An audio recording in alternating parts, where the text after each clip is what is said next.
Okay, guys, when you purchase one of my print ready files, I'll have notations in it stating whether it needs to be rasterized or not, or whether it's recommended to be rasterized or not, and whether I use lines or holes in mine, and what particular type of holes.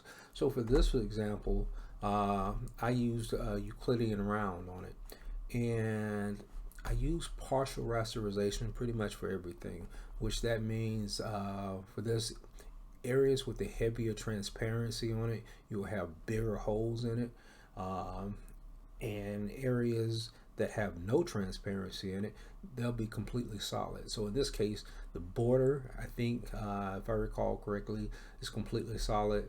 And because the text is already has a grunge effect, there'd be no holes or anything, no transparency in it, so there'd be no holes or anything in it.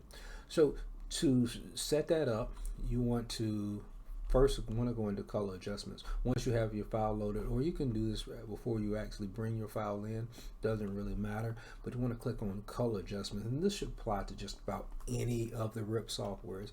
They should all work fairly similar. So you want to click on color adjustments, and you want to make sure that enable ink removal or something like that is checked. You also want to make sure that vary hole size in areas of partial transparency, just some kind of partial transparency notation is also selected. And once that's done, you want to go ahead, again, click OK. And from there, like I say, once your file is in, and there's really not a whole lot to do inside of here, but you do want to go in and you want to go into your here. Let's double click on your file over here.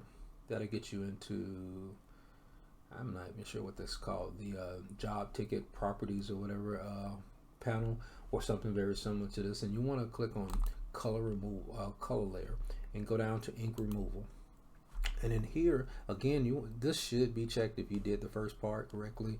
But in here, this is where you select whether you want lines or holes or whatever. So these are my settings for it. I'm not sure how, if you want to try them or not. They work great for me. You want to click this drop down box, and this is where you're going to get all the options for the different types of rasterizations or holes or lines or whatever you use. For this particular one, I use Euclidean round, and my hole size leave it 255, but on my transparency hole size, I bumped that to a 2. I think I did it somewhere around 2.35, and that's going to give me really small, tight holes for the most part in the heaviest areas. Which again, that's going to give, in the end, it's going to render a better image. You're not going the holes aren't going to be as visible. So once you get that set up, I'm going to go ahead and click OK, and from there it's just as simple as ripping. And we want to rip only first. I always go through this route of rip only first, and then I want to view the document, view the raw data. And the reason I do that is because that gives me the best representation of what it's going to look like when it, on a shirt.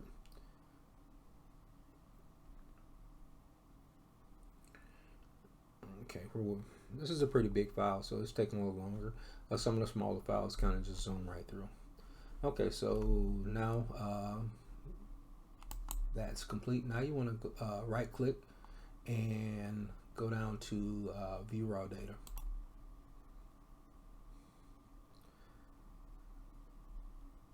And let me reduce the size of this so you can see it a little bit better. First I'm going to open this up. Then let's bring it down so we can see the whole thing. Okay, so once we come into here, again, we have, this is the raw data. Again, it's going to give you probably the best representation of it. Now from here, you can blow it up and really get a better view it, what these images are going to look like, or what the holes look like in it. Give me 1 second here. Let's do it this way. And as you see, as I blow it up, you start to see those holes and see the different size holes in it, and that's that partial rasterization that you're getting, those variable size holes. You see down here, you almost get to a more solid area. Let me see if I can move this around here for you a little bit, and so we can see. And up here, there are none in the text because there was no transparency. Also, along this border here, I did not add any transparency, but as you go down, you see this inner border, I did add transparency in it. And the main reason I did that is because I didn't want all this solid area right here. Now this area here, the black, again, the black was all knocked out. So there is some breathability, some negative space through here. But I also wanted to keep it in here. My ultimate goal always is to create as much negative space as possible.